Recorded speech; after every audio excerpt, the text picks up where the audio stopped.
Chapter 16. After Tamret announced that she had brought along the guy she intended to marry, events unfolded in a bit of a haze. I think I gave Tamret a quick hug. I shook Vilonic's hand, which puzzled him, but he smiled and told me he'd heard a lot about me and wanted to get to know me better. I tried hard to find the menace and threat in his words, but I came up short. He sounded like he actually did want to get to know me. Tamret seemed, frankly, happier than I'd ever seen her, and that made me uneasy. I excused myself, saying I had to use the bathroom, but really I wanted to talk to Smelly alone. "Can you check her vital signs?" I asked. "Is she being coerced, or on drugs, or anything like that?" "I have already done so," Smelly said. "I have accessed information on rural physiology from the Confederation database, and I have compared it with that female's behavior and biometrics. I can detect nothing wrong but a light agitation, which in my view can be ascribed to the awkwardness of her showing up and completely crushing your dreams of happiness into little chunks of rancid, festering bitterness." I went back outside and sat with the group, though as far away from Tamret as I could. She was busy showing Alice and me son her engagement necklace.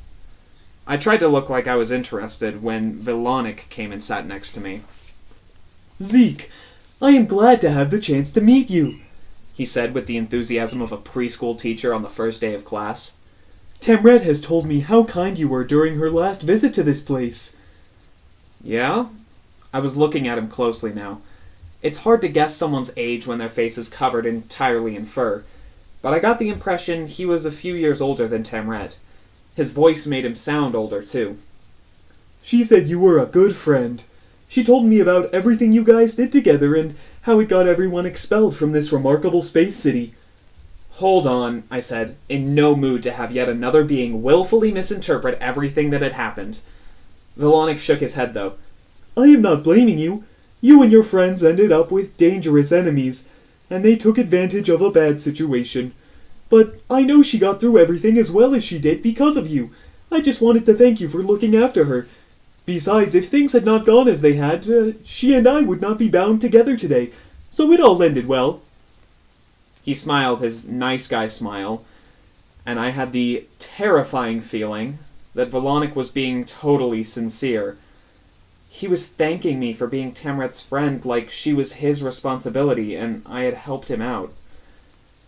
"How exactly are you two, bound together?" I demanded. "Aren't you two a little young to be thinking about marriage?" He laughed. "I am 3 years older than Tamret, and mine is the age that matters according to our law. It is the same with your species, I hope. In any case, it will be at least 4 years before we're actually married. The engagement this early is practical, though, since it legalizes the association of families and allows Tamret to join my caste." Okay, this was making sense to me now. Tamret had been casteless before, and though I never understood precisely what that meant in her society, I knew it had left her vulnerable. This engagement to Vilonic had clearly been a way for her to protect herself, make influential friends, and probably get herself out of the clutches of her enemies. While I mulled this over, Vilonic excused himself and got up to sit next to Tamret. They both seemed so happy, and I knew that whatever practical benefit Tamret got out of her relationship with Vilonic, that wasn't the end of it. She did like him. I supposed I had no reason to complain. I'd been stupid to think otherwise. While I had been negotiating the horrors of the lunchroom, Tamret had been facing prison and political enemies and real physical danger. She'd met Vilonic, and he'd saved her, and I was just a memory. She caught me looking at her. Her face broke into a grin, and she gave me a shy wave. I waved back because it was ultimately more socially acceptable than bashing my head against the stone bench. The wave, it seemed to me, was her way of letting me know that we were still friends. I guess she had to let me know somehow, because since she'd been back, she hadn't spoken a single word meant just for me. "His name is Vilonic," I said to Steve and Charles. We were out in the hall, and everyone had gone to bed, so I was keeping my voice down. "Vilonic! People are only named something like Vilonic if they happen to be villainous. Otherwise he'd be heroic." "I think I'm having a translation issue, mate," Steve said. "Your name is your destiny," I said. Think about it. Sinestro, Atrocitus. And that is without even leaving the pages of Green Lantern, Charles said helpfully. It goes deeper. Annihilus, General Grievous, Doctor Doom, Ra's al Ghul. I snapped my fingers. Exactly. You don't call them Decepticons because you can trust them. Darkseid, Charles continued. Vandal Savage, Kraven the Hunter.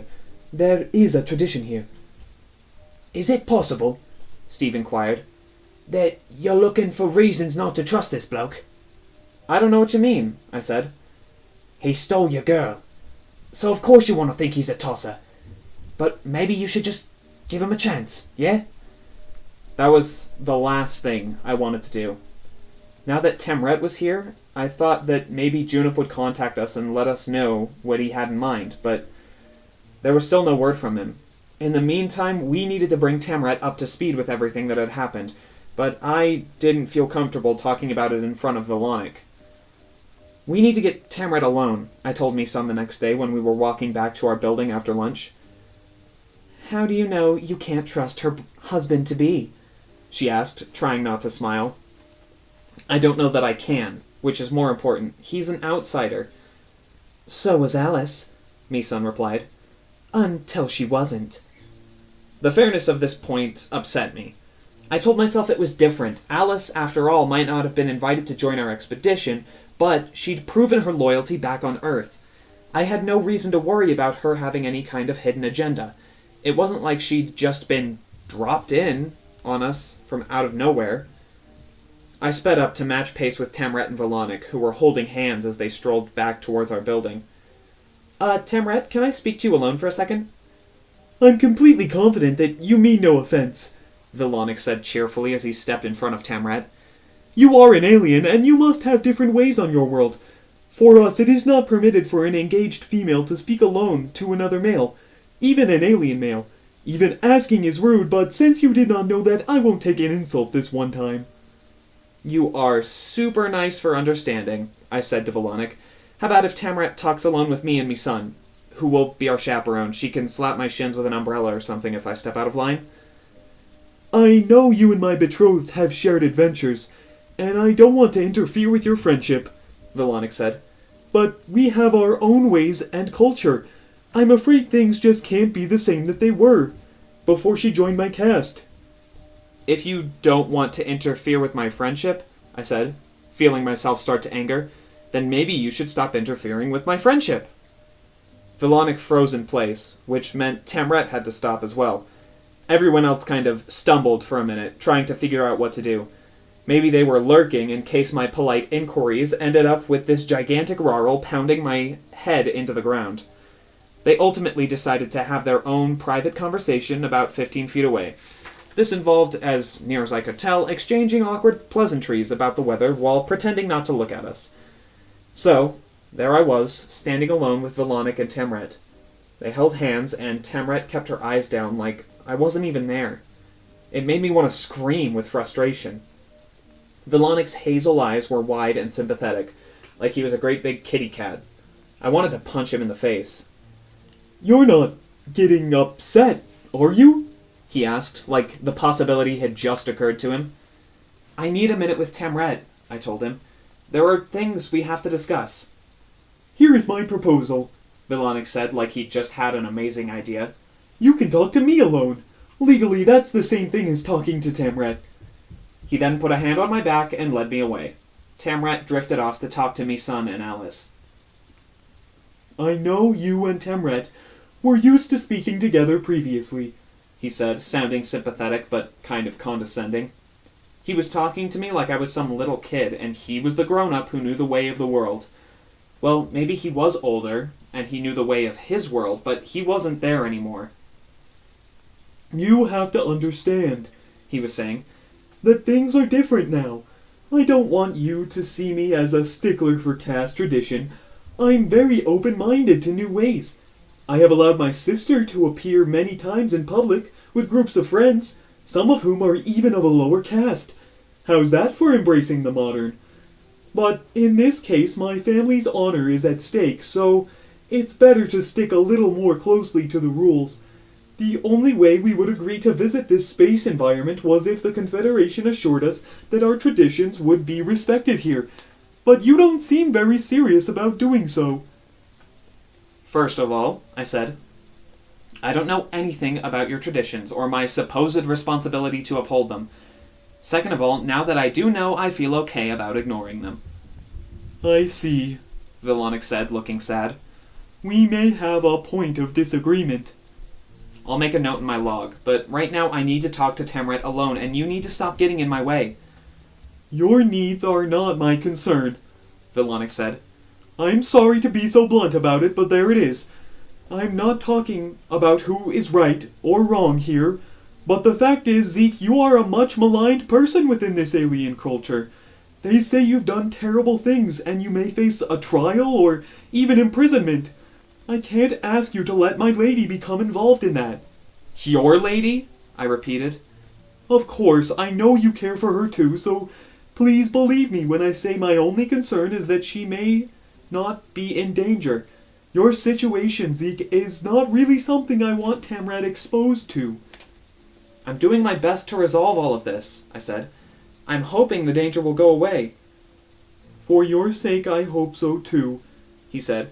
But I cannot permit anything that would put Tamret at risk of sharing your fate. I am told that you have asked to have Tamrat brought here because you believed her unsafe on her own world. That, as you can see, is no longer the case. She is with me. I was happy to escort her here so she could see her old friends, and to be honest, so I might witness these wonders for myself. When I agreed to this voyage, however, you were under the protection of a powerful patron, and that, as I understand it, has changed. I am sorry you and your friends are facing difficulties, but sharing those difficulties with me and my future wife will not help anyone. As we are under no obligation to stay, we plan on returning to Rural as soon as we can arrange transport. I broke off from the group, mainly to stomp around the campus and work off some of my anger.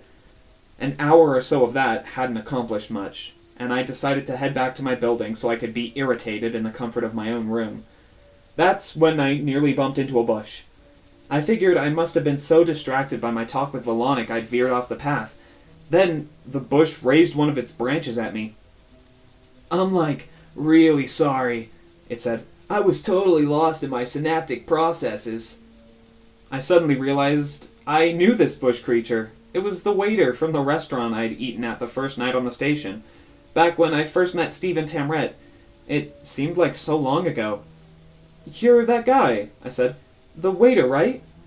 I am completely that guy, it said. And listen, the place is the roof of the peripheral tower. It gestured with one of its branches towards a building at the far end of the compound. Most of the buildings were low and squat, no more than 6 stories. This building was probably 3 times as tall as anything surrounding it, and it had an entrance on the public side of the periphery, so beings could enter the building without having to enter the compound. I'd thought about it, wondering if I could use it to sneak away, should I decide to do that, but I knew it would never work. There was tight security on both sides. What place? I asked the bush. The roof? What are you talking about? I'm just saying that the roof is pretty much the place. Just remember that, and everything's gonna be windy. It's the place. It leaned in close. Some of us are on your side. A lot of us. Then the bush hurried off, moving more quickly than you might expect a plant. Something was obviously going on, but I had no idea. What did it mean by the place? Was I supposed to go there? Part of me wanted to check it out, but I was afraid to do anything that might get me in trouble, until I had more information, at least. It seemed to me like a bad idea to head off somewhere just because some guy I met once last year had dropped a vague hint. I took a few more steps, and then my data bracelet chimed to signal me I had an incoming message. I looked down at the text. Meet me at the place. Now. Live long and prosper. I knew what I was supposed to do with the information. There was only one non-human on the station I had ever heard make a Star Trek reference. I immediately made my way through the peripheral tower. When I went through security on the compound side entrance, the uncomfortably squid-like peace officer looked at me askance and pulsed his face tentacles in my direction. "Don't think about trying to get out on the street side," he said. "You'll be enveloped in a plasma field if you try. It's extremely humiliating." He then coughed out a squid laugh, which was followed by a puff of ink, which dissipated like a blast of cigar smoke. "Good to know," I said, trying to sound casual, though my heart was hammering. Coming here could be a terrible idea. Maybe this wasn't what I thought. Maybe it was a trap. There were always risks, but I had to know. I rode the elevator up to the top floor and followed the signs to the door that led out to the roof. There wasn't much out there, just some benches along the guardrails, offering a nice view of the compound on one side and a busy commercial district on the other. Standing by the rail, with his back to the commercial side, was a very tall, very giraffe-like being. It was Dr. Roop. He wore a jacket with a hood covering most of his face, but he was hard to miss, being almost 8 feet tall thanks to the length of his neck. His eyes looked red and tired, and there was a sadness on his face I hadn't seen before. Even so, it was good to see him. He approached me and gave me a big hug. "Zeke, I'm glad to see you are well," he said in his curiously Dutch accent. It was one of those inexplicable bits of flavor the translation protocol sometimes provided. "In spite of their best efforts, your father is safe?" I nodded. He's back on Earth, looking like his old self, too. "That, at least, is something," Dr. Roop said, leading us to sit at one of the benches. "You have suffered some losses. You have my condolences." "Thank you," I said. "And once more," he continued, "they wish to blame you for, against all odds, defeating your enemies." "That is pretty much it," I said. "What about you? I heard you were a fugitive. What are you doing here? How did you get past security?" "I have friends," he said. "There are those of us who have organized to oppose the movement for peace, and we are doing our best to look out for you.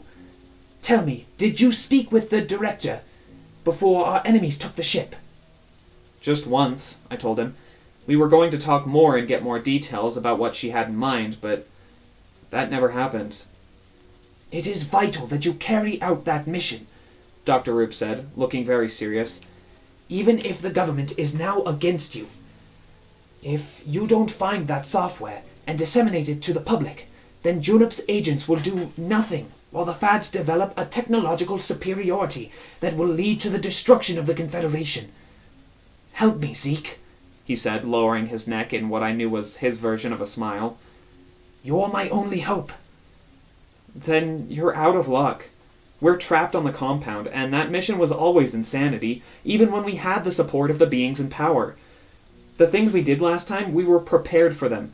You'd been training us, even if we didn't know it, and Tamret and I had maxed out skill trees. Now, we don't have any augmentations at all. We'd be going into the unknown, the dangerous unknown, with nothing to protect us." "I know it is a lot to ask, but you are the only ones who can do it." "Except I can't," I said, feeling frustrated. "This was Dr. Roop, and I would do pretty much anything reasonable he asked of me. But this wasn't reasonable. I can't even get out into the city for a milkshake, let alone risk my life on some crazy quest," I said. "There may be a way for me to get you away from here," he told me, ignoring the part about me not wanting to risk my life. "I'll contact you when I know more. This will be where we meet, unless I tell you otherwise." "Finding a way to leave the compound is just the beginning," I told Dr. Roop. "We don't have a hope of doing anything without Tamret, and I can't even have a conversation with her. And if I can talk to her and get her to agree to go along with this plan, which I'm against, by the way, then how do I live with myself for taking her into something I think is crazy?" "These problems can be resolved," Dr. Roop said. "They have to be. We cannot stand by while Junip's corruption and indifference leads our galaxy into darkness." "What about the copy of the software my father brought back?" "I don't know what happened to that," said Dr. Roop. "He may have destroyed it rather than allow it to fall into the wrong hands. He may still have it on him, waiting for the right time to deliver it to beings he trusts. But he is far away, and We can't reach him. Right now, we need you. I didn't ask for any of this, I said, feeling the crushing weight of despair that had become all too familiar to me. I just wanted to help my world, and help Tamret. I know, Zeke. It's a lot to fall on your shoulders. But you accomplished so much when you were merely a delegate. Now you are something far more powerful. What? I asked. He lowered his neck again. A rebel. I snorted. That's us. Just a scrappy band of ragtag rebels taking on the evil empire against impossible odds. It would make for good entertainment. It isn't so entertaining when you're living it, I thought. I took a deep breath. This was the deal. Dr. Roop was my friend, and he had gone to bat for me in the past. He'd helped me every step of the way before. He'd broken the law to recruit allies for me. The beings who were now my best friends. He had made it possible for me to save my father, and less directly, my planet. Now, because he had done all those things, he was a fugitive. I knew he wouldn't ask this of me if he didn't have to, and he wouldn't send me on a mission if he thought it was too dangerous. I knew I had no choice. There was only one thing to do, and that was to help him. Right before I left, my father told me what I already knew, which was that I could trust you more than anyone in the Confederation, so if you really believe I need to do this, I'll try. He lowered his neck again. Thank you, Zeke. What now? I'll be in touch again when I've formulated a plan. In the meantime, prepare the others, and try to keep a low profile. Also, do your best to avoid antagonizing Junip further. That's popular advice these days, I said.